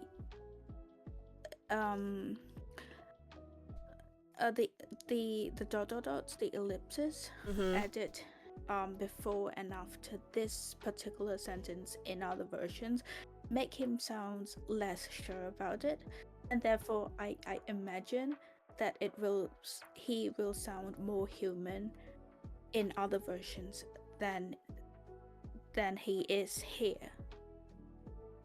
Okay, that's interesting that they deleted the ellipsis. I feel like what they did in terms of localization was they turned into this. Suddenly I'm worried was kind of like the thing. Not unless maybe I'm seeing things. I see 2 dots here. Maybe it's another dots here. I don't know if that's an error. This is I edited it. Oh, you edited that. Oh, okay. Yeah, because this is what the original would look like. Oh, I see. There would be an ellipsis before the sentence and one after the sentence, so there would be 2. That would make sense, like as if he's doubting himself. I see what you're saying. Yeah, completely. Yeah. I totally understand that. I feel like the reason why the English probably deleted that is because they used this phrase to kind of replace it. Suddenly I'm worried. Just the fact they're saying that he's worried and everything's going too smoothly. I feel like that's kind of like their justification of deleting those ellipses, even though, again, that all it does is just reinforce more doubt in terms of his decision. And then I feel like the fact that he says it, suddenly I'm worried, ... too smoothly, that already also states to me that that Lloyd is already like unsure of his decisions too. I also agree with Leona in the chat saying, I really appreciate Lloyd asking Anya's consent to him choosing her. I actually really like that too. It's a small detail, like, are you okay? Is this okay with you? You know, like, I love that. I think that's what stood out to me in terms of Spy Family is that there's more consideration for others. Even though she feels like an object in this sentence where, oh yeah, child acquired, or I'll take this one, he still looks at her and treats her as a human, which is really nice. And he crouches down too. He doesn't like stands up. Yeah, he crouches. And makes her look up. I like that. And I think in one of the chapters, Anya said that Papa suspects everything. And I guess that is why he's so unsure about everything here. Like, he's happy, he wants the mission to be completed, but also he's always not sure. Yeah. Absolutely. That makes sense too. And I also wanted to add as well that this perspective is nice, because remember we had a perspective in the last page, where Ania was one that's bigger. This time the perspective is all of us looking down on both of them to make them look small. So the fact that you also pointed out that Lloyd is bending and looking small for her shows that he's trying to be on the same level with her, and he's being humane, of course. So he didn't have to do that, but he chose to, you know? Like, I feel like that's a subconscious decision that he's still seeing her as at least a human, not just, she's not an object, even though his word choices point that she is, for the sake of the mission. Anything to add, Moss? No, I just wanted to say, like, about the consent, to choosing Ania. Yeah. I think I do completely agree. It's one of the first times that really he addresses her. Yeah. Like, everything else has been his choice, but overall, he's giving her that sense of freedom, as it was, and it kind of might be her first ever sense of freedom, you know? Like, obviously going from house to house, she may have never had the choice. She never had the choice to have to go back. So I think it's just it's like a surprisingly sweet way of incorporating a sense of humanity through Lloyd when he seemed very robotic so far. Yeah, I agree. Like, he's being more human and stuff, and just like what you said, I feel like this probably was super significant to Ania, because in the past maybe she just got used to being picked. She was seen as a child, like she didn't really have a choice to begin with. As a child, you're kind of restricted in your freedom or your ability to have an option, you know, per se. But here Lloyd actually looks at her and he's like, okay, is this okay with you? Is it okay that I adopt you? You know, in that sense. And he asks again in this chapter. He would ask again by the end of this chapter. Yeah, like if she's okay with everything. That's actually a really good point. Okay, I think I know we're almost out of time. Is there like we got 8 minutes before this. I think we can get to the experiment or the at least we can finish next page, I guess. Okay, yeah. We'll try to finish the next page then. Okay, let's go over here then. So she nods, just like, so cool. The girl was a telepath. Okay. So I see the X there. I think this is actually a good part for us to pause as well. I agree with you guys. So yeah, I love that it's revealed here. Well, if it wasn't already revealed from the very beginning, that she was a telepath, that she could read minds. You know, actually, I had this whole question that I had with Fui before. I don't know. I'm very picky about words, and it's really interesting to talk about different directions of these because I've seen different phrases here. Telepath is one name. Another one was Esper, right? And I think there was another name too. Oh yeah, they said psychic at one point. Not in the manga per se, but they said it in a merchandise. When they were giving roles of Ania, they wrote many things. They put Esper, they put telepath, and they put the word psychic. And I was like, I don't know if psychic is the right word for this, because when I think of psychic, I think of someone who can see the future. You know, like Bond would be a better one to have that. But a psychic is also called a seer. Yeah. Seer. And I was like, what are these word choices? I don't understand. Because, like, of course, I'm not in the field of knowing all of where this cluster of words are from. I don't know where they're from. So for me, I was just like kind of blown away. I was like, why are there so many words? Why can't we just stick to telepath in terms of merchandise? But apparently they all have, I don't know, a nuanced definition to them. I don't know if you guys wanted to comment on that, if you know the difference. I don't, sorry. I think originally it just said she has superpowers. Oh, in the original one? Yes, so I think yeah, that is the thing. This is the word he used. Mm-hmm. Yeah. So it just means esper. In this particular panel, he didn't even mention that he can read minds. Of course, you can already guess it. But he Endo in this panel only said that she has superpowers. Oh, I see. Actually, here's an interesting point because I actually looked it up just now. The difference amongst these nuance words. So I found out psychic is the broadest term encompassing all types of extrasensory perception. Especially, it includes things like telepathy, clairvoyance, seeing the future, precognition, knowing the future, telekinesis, moving objects with mind, and more. This term is often used in science and fiction and fantasy. It generally refers to someone with any type of psychic ability, but it can sometimes be more specific, referring to individuals with powerful or unique abilities. Telepath, this specifically refers to someone who can communicate with others directly through their mind. So, a simple way to put it, the umbrella term for ESP, which stands for extrasensory perception, is psychic. Esper is a more general term for someone for someone with psychic abilities, often used in fiction, and then finally telepath, a specific type of psychic who can communicate telepathically. And that's why I wanted to point it out was because these words are just being thrown around. Because in the anime, when the narrator's speaking, he introduces Anya as an Esper, but then we have the explicit English version that says she's a telepath in terms of the manga, this one in particular.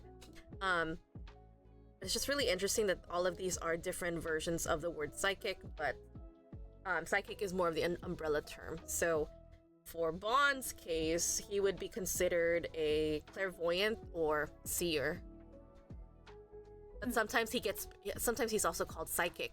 I think of psychic because That's a Raven. When I used to grow up watching that show, I thought about, okay, the psychic is That's a Raven, which means you can see the future. So yeah, it was just very interesting to see all of that all aligned. But yeah, this is actually, I agree, this would actually be a good place to stop. I'll also write it here on our notes. Page 26, part 2 and 3. Okay. Anything else you guys want to add? No. No. Yeah, wow, this was a lot. A lot of details we covered today. But yeah, I think the general pacing of our thing is usually, based on what I see now, it's 7 pages so far. Because we started at page 19, right? Yeah. Okay. Yeah. So last time we stopped at page 19. So I guess on average, we would cover roughly 7 to 10 pages, depending on how fast or how much detail we add. So yeah, part 1's gonna be quite a while.